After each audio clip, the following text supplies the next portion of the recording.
ಎಲ್ಲರಿಗೂ ನಮಸ್ಕಾರ. ಎಲ್ಲರೂ ಚೆನ್ನಾಗಿದ್ದೀರಿ, ನಿಮ್ಮ ಮನೆಯಲ್ಲಿ ಬಹಳ ಸುರಕ್ಷಿತವಾಗಿದ್ದೀರಿ ಅಂತಂದು ನಾನು ಭಾವಿಸ್ತಾ ಇದ್ದೀನಿ. ದಯಮಾಡಿ ಈ ಕರೋನಾ ವೈರಸ್ಸಿನ ಮಹಾಮಾರಿ ಹರಡ್ತಾ ಇರೋದರಿಂದ ಯಾರೂ ಹೆಚ್ಚು ಹೊರಗೆ ತಿರುಗಾಡಕ್ಕೆ ಹೋಗಬೇಡಿ. ಮನೆಯಲ್ಲೇ ಇರಿ, ಪಾಠಗಳನ್ನು ಚೆನ್ನಾಗಿ ಕೇಳಿ ನಿಮ್ಮ ಭವಿಷ್ಯವನ್ನು ಉಜ್ವಲಗೊಳಿಸ್ಕೊಳ್ರಿ ಮಕ್ಕಳೇ. ಆತ್ಮೀಯ ಮಕ್ಕಳೇ, ಈಗಾಗಲೇ ನಾವು ಗದ್ಯ ಪದ್ಯಗಳನ್ನು ನೋಡಿದಂತಹ ನಾವು ಈಗ ಪಠ್ಯಪೂರಕ ಅಧ್ಯಯನಕ್ಕೆ ಬರೋಣ್ರಿ. ಪಠ್ಯಪೂರಕ ಅಧ್ಯಯನದಲ್ಲಿ ಮೊದಲನೇ ಗದ್ಯ ಯಾವುದು ಅಂತಂದರೆ ಸ್ವಾಮಿ ವಿವೇಕಾನಂದರ ಚಿಂತನೆಗಳು ಅಂತಕ್ಕಂಥ. ಸ್ವಾಮಿ ವಿವೇಕಾನಂದರು ಅಂತ ಒಂದು ಹೆಸರು ಹೇಳಿದ ತಕ್ಷಣವೇ ನಮಗೆಲ್ಲರಿಗೂ ಆ ಮಹಾನ್ ವ್ಯಕ್ತಿತ್ವ ಕಣ್ಮುಂದೆ ಬರುತ್ತೆ.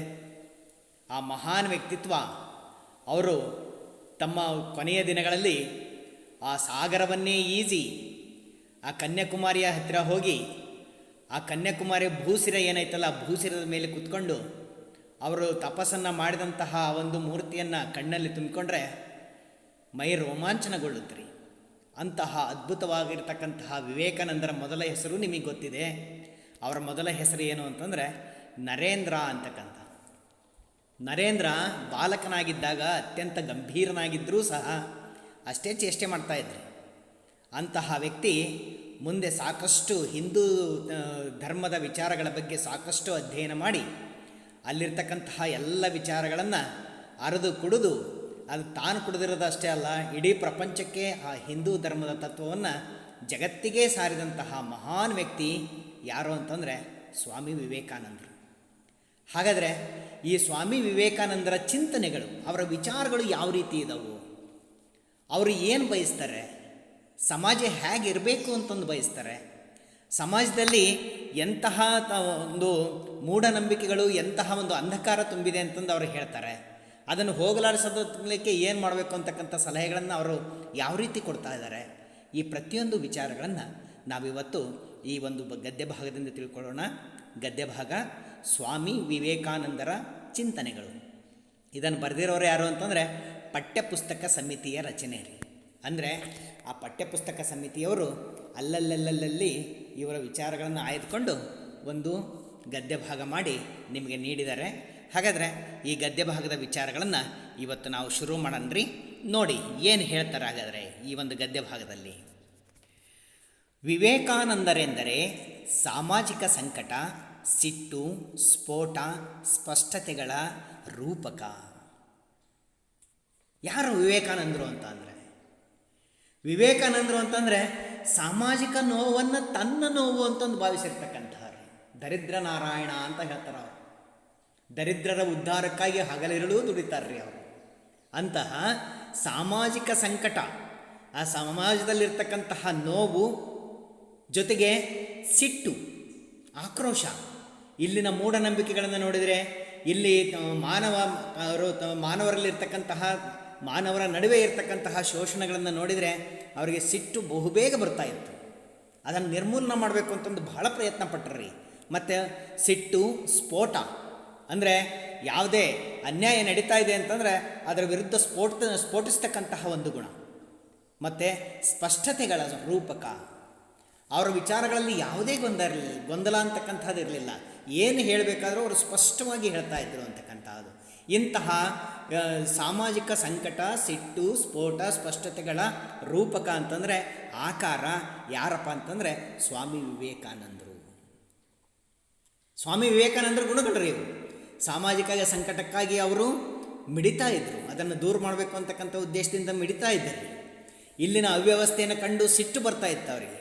ಆಮೇಲೆ ಯಾವುದೇ ವಿಚಾರಗಳನ್ನು ಹೇಳಬೇಕಾದಂಥ ಸಂದರ್ಭದಲ್ಲಿ ಕ್ರಾಂತಿಕಾರಕ ವಿಚಾರಗಳನ್ನು ಅತ್ಯಂತ ಸ್ಪಷ್ಟವಾಗಿ ಸ್ಫೋಟಕತೆಯಿಂದ ಹೇಳ್ತಾ ಇದ್ದರು, ಅಷ್ಟೇ ಸ್ಪಷ್ಟವಾಗಿ ನಿರೂಪಣೆ ಮಾಡ್ತಾಯಿದ್ರು. ಇಂತಹ ಮಹಾನ್ ಆಕಾರ ಯಾರಪ್ಪ ಅಂತಂದರೆ ಸ್ವಾಮಿ ವಿವೇಕಾನಂದರು. ಅವರು ಶಿಖರ ಚಿಂತಕ. ಶಿಖರ ಅಂತಂದರೆ ಬೆಟ್ಟದ ತುದಿರಿ. ಶಿಖರ ಚಿಂತಕ ಅಂತಂದರೆ ಈ ಚಿಂತಕರು ಸಮಾಜದವನು ಒಳ್ಳೆಯದಾಗಬೇಕು ಅಂತಕ್ಕಂತಹ ಉದ್ದೇಶದಿಂದ ಈ ಸಮಾಜದ ಬಗ್ಗೆ ಚಿಂತನೆ ಮಾಡ್ತಾರಲ್ಲ, ಅಂತಹ ವ್ಯಕ್ತಿಗಳಲ್ಲಿ ಇವರು ಶಿಖರಪ್ರಾಯದವರು. ಅಂದರೆ ಅತ್ಯಂತ ಉನ್ನತ ಮಟ್ಟದಲ್ಲಿ ಚಿಂತನೆಯನ್ನು ಮಾಡ್ತಕ್ಕಂತಹ ವ್ಯಕ್ತಿ ಇವರು. ಸ್ವಾಮಿ ವಿವೇಕಾನಂದರು. ಅವರ ಆಲೋಚನೆಯಲ್ಲಿ ಗೊಂದಲಗಳಿಲ್ಲ. ನೋಡ್ರಿ, ಹೌದು, ಈಗ ಯಾವುದೋ ಧರ್ಮದ ಬಗ್ಗೆ ಅವ್ರು ಮಾತಾಡ್ತಾ ಇದ್ದಾರೆ ಅಂದರೆ ಸ್ಪಷ್ಟವಾಗಿ ಮಾತಾಡ್ತಾ ಇದ್ದಾರೆ ರೀ. ಹಿಂದೂ ಧರ್ಮ ಬಹಳ ಪವಿತ್ರವಾಗಿರೋದು ಅಂತಂದು ಅವ್ರು ಹೇಳಬೇಕಾದಂಥ ಸಂದರ್ಭದಲ್ಲಿ ಇದರಲ್ಲಿ ಏನೇ ಗೊಂದಲ ಇಲ್ಲರಿ ಅವರಿಗೆ. ಅದನ್ನು ಹೇಳೋದನ್ನು ಕರೆಕ್ಟಾಗಿ ಹೇಳ್ತಾ ಇದ್ದಾರೆ ಅವರು. ಅವರ ಆಲೋಚನೆಗಳಲ್ಲಿ ಗೊಂದಲಗಳಿಲ್ಲ. ಕೆಲವೊಮ್ಮೆ ವೈರುಧ್ಯದಂತೆ ಕಂಡರೂ, ಕೆಲವೊಂದು ಸರಿ ಹೇಳ್ತಕ್ಕಂಥ ವಿಚಾರಗಳಲ್ಲಿ ವಿರೋಧಾಭಾಸ ಕಂಡರೂ ಸಹ ಅದು ಸಾಂದರ್ಭಿಕ ಪ್ರತಿಕ್ರಿಯೆಗಳ ಫಲ. ಅಂದರೆ ಸಂದರ್ಭಕ್ಕನುಗುಣವಾಗಿ ಕೆಲವೊಂದು ಸಾರಿ ವಿರೋಧವಾಗಿಯೂ ಮಾತಾಡಬೇಕಾದಂತಹ ಪರಿಸ್ಥಿತಿ ಅವ್ರಿಗೆ ಬರ್ತಾ ಇತ್ತು. ಆದರೆ ಅವರ ವಿಚಾರಗಳಲ್ಲಿ, ಅವರ ಆಲೋಚನೆಗಳಲ್ಲಿ ಯಾವುದೇ ರೀತಿಯ ಗೊಂದಲ ಮಾತ್ರ ಇರಲಿಲ್ಲ ರೀ. ಪ್ರತಿಕ್ರಿಯೆಗಳ ಫಲ, ಫಲ ವಿರುದ್ಧ ಪದ ನಿಷ್ಫಲ ಅಂತಕ್ಕಂತಹದ್ದು. ಅವರ ಎಲ್ಲ ವಿಚಾರಗಳನ್ನು ಒಟ್ಟಿಗೆ ನೋಡಿದಾಗ ಸ್ಪಷ್ಟ ನೋಟ ಕಾಣಿಸುತ್ತದೆ. ಹಾಗಾದರೆ ಅವ್ರಿಗೆ ಹೇಳಿರ್ತಕ್ಕಂಥ ಹಿಂದೂ ಧರ್ಮದ ವಿಚಾರಗಳನ್ನೇ ಆಗಿರ್ಬೋದು, ಜಾತಿಗೆ ಸಂಬಂಧಪಟ್ಟಂಥ ವಿಚಾರಗಳಾಗಿರ್ಬೋದು, ಕೋಮುವಾದಕ್ಕೆ ಸಂಬಂಧಪಟ್ಟಂಥ ವಿಚಾರಗಳಾಗಿರಬಹುದು, ಬಡತನ ನಿರ್ಮೂಲನೆಗೆ ಸಂಬಂಧಪಟ್ಟಂಥ ವಿಚಾರವಾದಗಳಾಗಿರ್ಬೋದು, ಇವೆಲ್ಲವನ್ನು ನೋಡಿದಾಗ ನಿಜವಾಗಿಯೂ ವಿವೇಕಾನಂದರು ಏನು ಅಂತಕ್ಕಂತಹದ್ದು ಸ್ಪಷ್ಟವಾಗಿ ನಮಗೆ ಕಾಣಿಸುತ್ತೆ. ಹಾಗಾಗಿ ವಿವೇಕಾನಂದರು ಅಂತಂದರೆ ಅವರು ಸಾಮಾಜಿಕ ಸಂಕಟ, ಸಿಟ್ಟು, ಸ್ಫೋಟ, ಸ್ಪಷ್ಟತೆಗಳ ಆಕಾರ, ರೂಪಕ ಅವರು. ಇಂತಹ ವಿವೇಕಾನಂದರ ಒಂದು ವಿಚಾರಗಳು ಏನಿತ್ತು ಅಂತಂದರೆ ಅವ್ರು ಹೇಳ್ತಾರೆ ನೋಡ್ರಿ, ದೈಹಿಕ ಹಸಿವನ್ನು ಹಿಂಗಿಸುವುದು ಅವರ ಮೊದಲ ಆದ್ಯತೆ. ಹಸ್ಕಂಡನಿಗೆ ಭಗವದ್ಗೀತೆ ಹೇಳ್ತಾನೆ ಅಂತಂದ್ರೆ ತೆಗೆದು ಕಪಾಳ ಕೊಡ್ತಾನೆ ರೀ ಅವನು. ಅಯ್ಯೋ ನನಗೆ ಹೊಟ್ಟೆ ಹಸ್ತು, ನಾನು ಸಾಯ್ತದ, ನೀನು ಭಗವದ್ಗೀತೆ ತಗೊಂಡು ನಾನೇನು ಮಾಡಲಿ ಅಂತ. ಹಸ್ಗಂಡನಿಗೆ ಅನ್ನ ಕೊಡಬೇಕೇ ವಿನಃ ಹಸ್ಕೊಂಡಿರೋನಿಗೆ ಅದನ್ನು ಬಿಟ್ಟು ಹಸ್ಕೊಂಡಿರೋನಿಗೆ ವೇದಾಂತಗಳನ್ನು ಹೇಳಕ್ಕೆ ಹೋದರೆ ಅವನು ಖಂಡಿತವಾಗಿ ವೇದಾಂತಗಳನ್ನು ಕೇಳೋದಿಲ್ಲ. ಇಂತಹ ದೈಹಿಕ ಹಸಿವನ್ನು ಹಿಂಗಿಸುವುದು, ಆ ಹಸಿವನ್ನು ಹಿಂಗಿಸುವುದು ಅವರ ಮೊದಲ ಆದ್ಯತೆ, ಅಂದರೆ ಮೊದಲ ಕರ್ತವ್ಯ. ಅನಂತರ ಆತ್ಮದ ಹಸಿವು, ವೇದಾಂತದ ಹಸಿವು, ಸಾಂಸ್ಥಿಕವಾದ ಧರ್ಮದ ಹಸಿವು. ಮೊದಲು ನಮ್ಮ ಮನುಷ್ಯಗೆ ಮೊದಲು ಬೇಕಾಗಿರ್ತಕ್ಕಂಥದ್ದು ಏನು ಬೇಕು ಅಂತಂದ್ರೆ ಊಟ ರೀ. ಆ ದೈಹಿಕ ಹಸಿವನ್ನು ಅವನು ನೀಗಿಸ್ಕೋಬೇಕು. ಅದು ಮುಗೀತು ಅಂತಂದರೆ ಆಮೇಲೆ ತಾನು ತೃಪ್ತನಾಗಿದ್ದಾಗ ಅವನು ಏನು ಮಾಡ್ತಾನೆ, ಓಹೋ ನಾನು ತೃಪ್ತನಾಗಿದ್ದೀನಿ, ಹಾಗಾದರೆ ನನ್ನ ಇಷ್ಟೆಲ್ಲ ವಿಚಾರಗಳನ್ನು ನಾನು ವ್ಯಕ್ತಪಡಿಸ್ತಕ್ಕಂತಹ ಕೇಂದ್ರ ಬಿಂದು ಯಾವುದು? ಆತ್ಮದ ಹಸಿವಿನ ಬಗ್ಗೆ ವಿಚಾರ ಮಾಡ್ತಾನೆ ರೀ ಅವನು. ಮೊದಲು ದೈಹಿಕ ಹಸಿವಿನ ಬಗ್ಗೆ ವಿಚಾರ ಮಾಡ್ತಾನೆ. ಮೊದಲು ಹೊಟ್ಟೆ ತುಂಬಿಸ್ಕೊಳ್ಳೋದು ಹೆಂಗೆ ಅಂತಂದು ವಿಚಾರ ಮಾಡ್ತಾನೆ ರೀ. ಅದನ್ನೇ ಹೇಳ್ತಾರಲ್ಲ ಕನಕದಾಸರು, ಎಲ್ಲರೂ ಮಾಡುವುದು ಹೊಟ್ಟೆಗಾಗಿ, ಗೇಣು ಬಟ್ಟೆಗಾಗಿ ಅಂತ. ಹೊಟ್ಟೆ ತುಂಬಿಸ್ಕೊಳ್ಳೋದ್ರ ಬಗ್ಗೆ ವಿಚಾರ ಮಾಡ್ತಾನೆ. ಆನಂತರ ತನ್ನ ಆತ್ಮಕ್ಕೆ ಬೇಕಾಗಿರ್ತಕ್ಕಂಥ ವಿಚಾರಗಳು ಏನು, ಅದರ ಹಸಿವು ಏನು ಅಂತಕ್ಕಂಥದ್ದನ್ನು ವಿಚಾರ ಮಾಡ್ತಾನೆ ರೀ. ಆದ್ದರಿಂದ ಆಮೇಲೆ ಅದಾದ ನಂತರ ಆತ್ಮವನ್ನು ಅವನು ಸರಿಯಾಗಿ ರೂಪಿಸ್ಕೊಂಡಾದ ನಂತರ ವೇದಾಂತದ ಹಸಿವು, ವೇದಗಳ ಬಗ್ಗೆ, ವೇದಗಳ ಜ್ಞಾನವನ್ನು ತಿಳ್ಕೋಬೇಕು ಅಂತಕ್ಕಂತಹ ಹಸಿವು. ಆಮೇಲೆ ಸಾಂಸ್ಥಿಕವಾದ ಧರ್ಮದ ಹಸಿವು, ನಮ್ಮ ಧರ್ಮವನ್ನು ನಾವು ಚೆನ್ನಾಗಿ ಅರ್ಥ ಮಾಡ್ಕೋಬೇಕು ಅಂತಕ್ಕಂಥದ್ದು ಹಸಿವು. ಈ ರೀತಿ ಇಡೀ ಅವರು 4 ರೀತಿಯ ಹಸಿವುಗಳನ್ನು ಹೇಳ್ತಾರೆ ರೀ. ಒಂದು ದೈಹಿಕ ಹಸಿವು, ಇನ್ನೊಂದು ಆತ್ಮದ ಹಸಿವು, ಇನ್ನೊಂದು ವೇದಾಂತದ ಹಸಿವು, 4ನೇದು ಧರ್ಮದ ಹಸಿವು. ಹಾಗಾದರೆ ಇದರಲ್ಲಿ ಮೊದಲ ಆದ್ಯತೆ ಯಾವುದಕ್ಕಪ್ಪ ಅಂತಂದರೆ ದೈಹಿಕ ಹಸಿವನ್ನು ಹಿಂಗಿಸುವುದು ಅಂತಂದರೆ ಕಡಿಮೆ ಮಾಡೋದು. ಈ ಕಾರಣದಿಂದಾಗಿಯೇ ವಿವೇಕಾನಂದರು ಯಾವತ್ತೂ ಧಾರ್ಮಿಕ ಮೂಲಭೂತವಾದಿಯಾಗಿರಲಿಲ್ಲ. ನನ್ನ ಧರ್ಮನೇ ಶ್ರೇಷ್ಠ ಅಂತಂದು ಹೇಳ್ಕೊಂತ ಹೋಗ್ತಿರ್ಲಿಲ್ಲ ರೀ ಅವರು. ಯಾರು ತನ್ನ ಧರ್ಮನೇ ಶ್ರೇಷ್ಠ ಅಂತಂದು ಅದ್ರ ಬಗ್ಗೆ ಕೊಚ್ಕೊಂತ ಹೋಗ್ತಾರೋ ಅವನನ್ನು ಏನಂತ ಕರಿತೇವೆ ಅಂತಂದರೆ ಧಾರ್ಮಿಕ ಮೂಲಭೂತವಾದಿ ಅಂತಂದು ಕರಿತೇವೆ ರೀ. ಇಂತಹ ಯಾವುದೇ ರೀತಿಯ ಧಾರ್ಮಿಕ ಮೂಲಭೂತವಾದ ನಮ್ಮ ವಿವೇಕಾನಂದರಲ್ಲಿ ಇರಲಿಲ್ಲ ಅಂತಕ್ಕಂಥ. ಬದಲಾಗಿ ಧಾರ್ಮಿಕ ಮೂಲಭೂತವಾದಕ್ಕೆ ಉಗ್ರ ವಿರೋಧಿಯಾಗಿದ್ದರು. ಎಲ್ಲ ಧರ್ಮಗಳನ್ನು ಪ್ರೀತಿಸ್ರಿ ಅಂತ ಹೇಳ್ತಿದ್ದಾರೆ ಅವರು. ನಮ್ಮ ಧರ್ಮದ ಸಾರವನ್ನು ಇಡೀ ಜಗತ್ತಿಗೆ ತಿಳಿಸಿ ಎಲ್ಲ ಧರ್ಮಗಳನ್ನು ಪ್ರೀತಿಸಿ. ನಮ್ಮ ಧರ್ಮವೇ ಬಹಳ ಉನ್ನತವಾಗಿರ್ತಕ್ಕಂಥ, ಅದನ್ನು ಬಿಟ್ಟು ಬೇರೆ ಕಡೆ ಹೋಗೋದು ಬೇಡ ಅಂತಂದು ಎಂದೂ ಹೇಳಲಿಲ್ಲ ರೀ ಅವರು. ನಮ್ಮ ಧರ್ಮನೇ ಶ್ರೇಷ್ಠ ಅಂತಂದು ಎಂದೂ ಇದು ಮಾಡ್ಕೊಳ್ಳಿಲ್ಲ ಅವರು. ಹಿಂದೂ ಧರ್ಮದ ತತ್ವಗಳನ್ನು ಜಗತ್ತಿಗೆ ತಿಳಿಸಿದರೆ ವಿನಃ, ಹಿಂದೂ ಧರ್ಮದ ವಿಚಾರಗಳನ್ನು ಅಳವಡಿಸ್ಕೊಡ್ರಿ ಅಂತಂದು ಹೇಳಿದರೆ ವಿನಃ ನಮ್ಮ ಧರ್ಮವೇ ಶ್ರೇಷ್ಠ ಅಂತಂದು ಎಲ್ಲೂ ಉಪದೇಶ ಮಾಡಲಿಲ್ಲ ಅವರು. ಇಂತಹ ಧಾರ್ಮಿಕ ಮೂಲಭೂತವಾದಕ್ಕೆ ಉಗ್ರ ವಿರೋಧಿಯಾಗಿದ್ದವರು ಯಾರಪ್ಪ ಅಂತಂದರೆ ನಮ್ಮ ಸ್ವಾಮಿ ವಿವೇಕಾನಂದರು. ಜಾತಿವಾದ ಮತ್ತು ಕೋಮುವಾದಕ್ಕೆ ಪ್ರತಿರೋಧ ಒಡ್ಡಿದರು. ಇವತ್ತು ನೋಡ್ರಿ, ಇವತ್ತು ಎಲ್ಲಿ ಹೋದರೂ ದೊಡ್ಡ ದೊಡ್ಡ ಯೂನಿವರ್ಸಿಟಿಗಳಲ್ಲಿ, ವಿಶ್ವವಿದ್ಯಾಲಯಗಳಲ್ಲಿ ಜಾತೀಯತೆ ಅಂತಕ್ಕಂಥದ್ದು ಎಷ್ಟು ತುಂಬಿ ತುಳುಕ್ತಾ ಇದೆ ಅಂತಂದರೆ, ಇವತ್ತು ದಲಿತರು ಮತ್ತು ಬೇರೆ ಜಾತಿಯವರ ನಡುವೆ ಸಾಕಷ್ಟು ಸಂಘರ್ಷಗಳು ನಡೀತಾ ಇದ್ದಾವೆ. ತಮ್ಮ ಜಾತಿನೇ ಶ್ರೇಷ್ಠ ಅಂತಕ್ಕಂಥದ್ದು, ತಮ್ಮ ಧರ್ಮನೇ ಶ್ರೇಷ್ಠ ಅಂತಕ್ಕಂಥದ್ದು.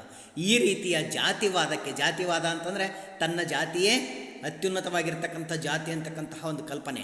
ಮತ್ತು ಕೋಮುವಾದ, ಕೋಮು ಅಂತಂದರೆ ಧರ್ಮ, ಮತ, ನನ್ನ ಕೋಮು ಜನಾಂಗ ಅಂತಕ್ಕಂತಹದ್ರಿ, ನನ್ನ ಜನಾಂಗವೇ ಶ್ರೇಷ್ಠವಾಗಿರ್ತಕ್ಕಂಥ ಜನಾಂಗ ಅಂತಂದು ತಿಳ್ಕೊಳ್ತಕ್ಕಂಥದ್ದು. ಇಂತಹ ಜಾತಿವಾದ ಮತ್ತು ಕೋಮು, ಜಾತಿವಾದ ಅಂತಂದರೆ ನಮ್ಮ ಜಾತಿಯೇ ಶ್ರೇಷ್ಠ ಅಂತ ತಿಳ್ಕೊಳ್ತಕ್ಕಂತಹದ್ದು, ಕೋಮು ಅಂತಂದರೆ ಜನಾಂಗ ಅಂತಂದ್ರೆ ಅರ್ಥ ನಮ್ಮ ಜನಾಂಗವೇ ಶ್ರೇಷ್ಠ ಅಂತಂದು ತಿಳ್ಕೊಳ್ತಕ್ಕಂಥದ್ದು. ಇಂಥ ಎಲ್ಲ ವಿಚಾರಗಳಿಗೆ ಪ್ರತಿರೋಧ ಒಡ್ಡಿದರು, ವಿರೋಧ ಮಾಡಿದರು. ಯಾವತ್ತೂ ಇದರ ಪರವಾಗಿದ್ದಿಲ್ಲ ಅವರು.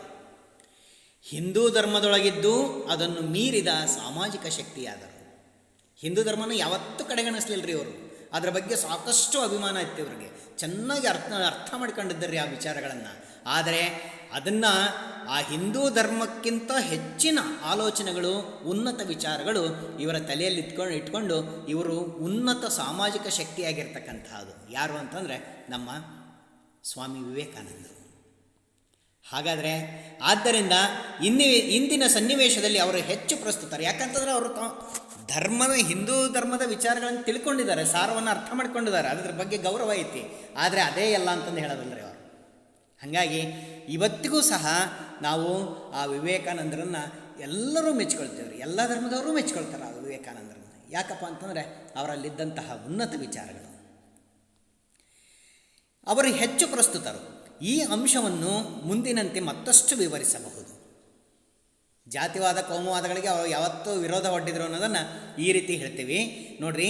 ಇಂದು ಜಾತಿವಾದ ಮತ್ತು ಕೋಮುವಾದಗಳು ಮುನ್ನೆಲೆಗೆ ಬಂದು ಮಾನವೀಯ ಮೌಲ್ಯವನ್ನು ನುಂಗಿ ನೊನೆಯುತ್ತಿವೆ. ಬೇರೆ ಜಾತಿಯವರು ಮುಂದೆ ಹೊಂಟ್ರು ಅಂತಂದು ಕೇಳಿದ ತಕ್ಷಣ ಒಂದು ಜನ ಇಡೀ ಜಾತಿಗೆ ವಿರೋಧ ಬರುತ್ತೆ, ಎದ್ದು ಬಿಡ್ತದ್ರಿ. ಹೆಂಗಾದ್ರೂ ಮಾಡಿ ಅವ್ನು ತುಳಿಬೇಕು, ಹೆಂಗಾದ್ರೂ ಮಾಡಿ ಅವ್ನು ಕಾಲು ಹಿಡಿದು ಎಳಿಬೇಕು, ಅವನು ಯಾವುದೇ ಕಾರಣಕ್ಕೂ ಮೇಲೆ ಹೋಗೋಕೆ ಅವನನ್ನು ಬಿಡಬಾರ್ದು ಅನ್ನೋ ಒಂದು ವಿಚಾರಗಳು ಸಾಕಷ್ಟು ಮನೆ ಮಾಡಿಬಿಡ್ತಾವ್ರಿ. ಹಾಗಾದರೆ ಇವತ್ತು ಈ ಜಾತಿವಾದ ಅಂತಕ್ಕಂಥದ್ದು, ನನ್ನ ಜಾತಿಯೇ ಶ್ರೇಷ್ಠ ಅಂತಕ್ಕಂಥದ್ದು, ನನ್ನ ಜನಾಂಗವೇ ಶ್ರೇಷ್ಠ ಅಂತಕ್ಕಂತಹ ಈ ಮುನ್ನೆಲೆಗೆ ಬಂದು ಆ ಮಾನವೀಯ ಬೇರೆ ಜಾತಿಯವ್ರನ್ನ, ಬೇರೆ ಜನಾಂಗದವ್ರನ್ನ ಒಂದು ರೀತಿ ನಿಕೃಷ್ಟವಾಗಿ ಕಾಣ್ತಕ್ಕಂತಹ ಪರಿಸ್ಥಿತಿಯನ್ನು ನಾವು ನೋಡ್ತೀವಿ.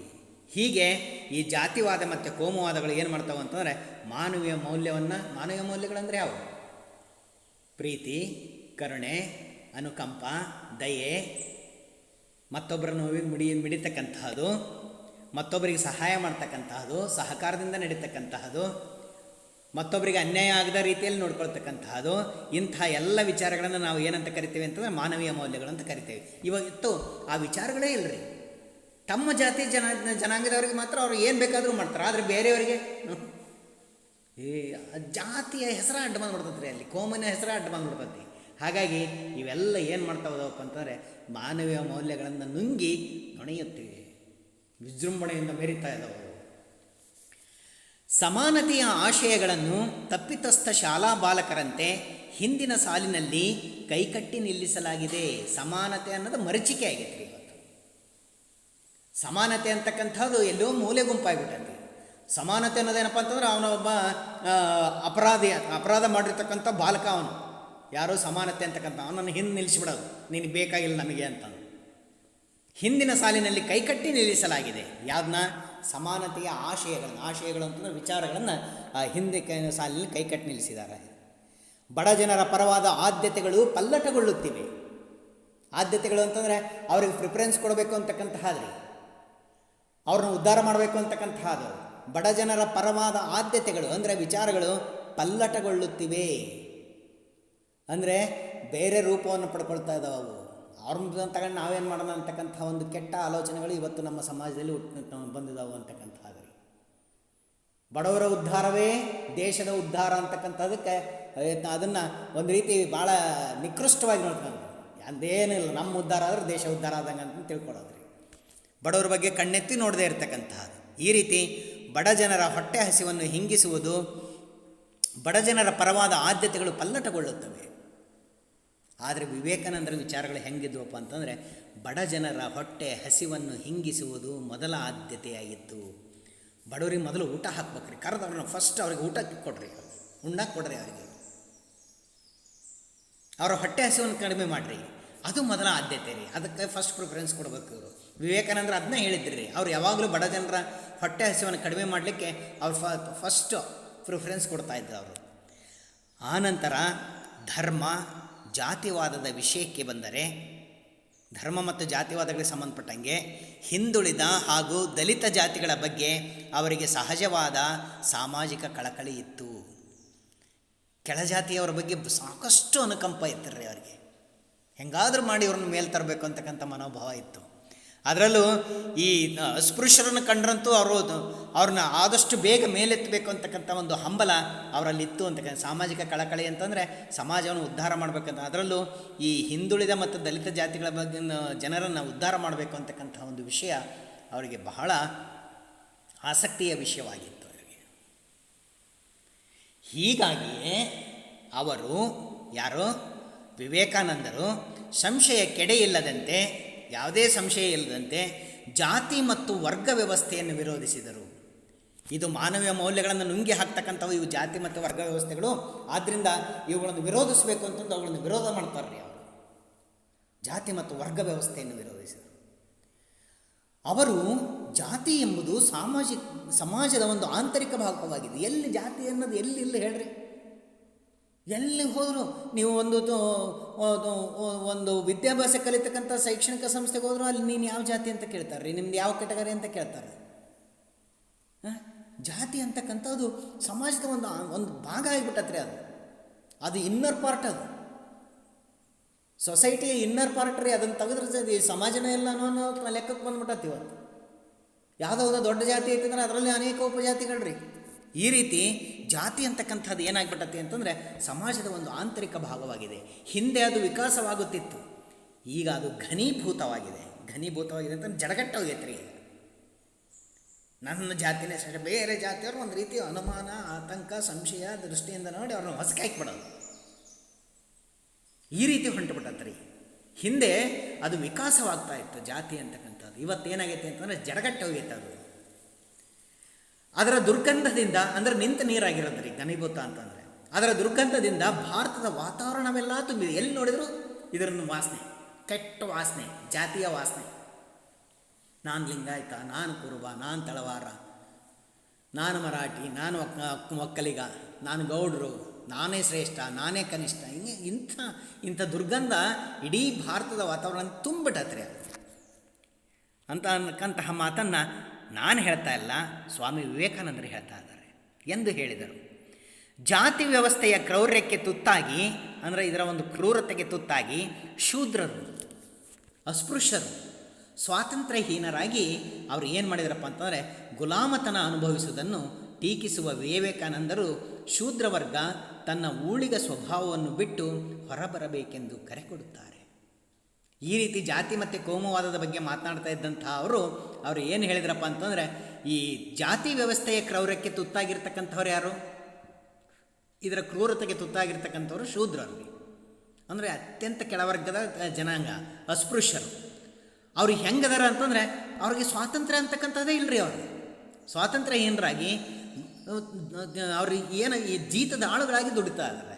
ಗುಲಾಮತನ ಅನುಭವಿಸುವುದನ್ನು, ಇದನ್ನು ಈ ರೀತಿ ಜೀತದಾಳಾಗಿ ದುಡಿತಕ್ಕಂಥದ್ದನ್ನು ಟೀಕಿಸುವ ವಿವೇಕಾನಂದರು ಅದನ್ನು ಟೀಕೆ ಮಾಡ್ತಾರೆ. ವಿವೇಕಾನಂದರು ಯಾಕೆ ಹಿಂಗದಿರಿ ನೀವು, ಮೇಲೆದ್ದೇಳ್ರಿ ಅಂತಕ್ಕಂಥದ್ದು. ಶೂದ್ರವರ್ಗ ತನ್ನ ಊಳಿಗ ಸ್ವಭಾವವನ್ನು ಬಿಟ್ಟು, ಅಂದರೆ ತನ್ನ ಜೀತ ಸ್ವಭಾವವನ್ನು ಬಿಟ್ಟುಬಿಟ್ಟದು ಹೊರಬರಬೇಕೆಂದು ಕರೆ ಕೊಡುತ್ತಾರೆ. ಮೇಲೆದ್ದೇಳ್ರಿ ನೀವು, ಈ ಜೀತ ಪದ್ಧತಿಯಿಂದ ಮುಕ್ತರಾಗ್ರಿ ಅಂತಂದು ಕರೆ ಕೊಡ್ತಾರೆ ರೀ ಅವರು. ಯಾರಿಗೆ? ಶೂದ್ರರಿಗೆ ಮತ್ತು ಅಸ್ಪೃಶ್ಯರಿಗೆ.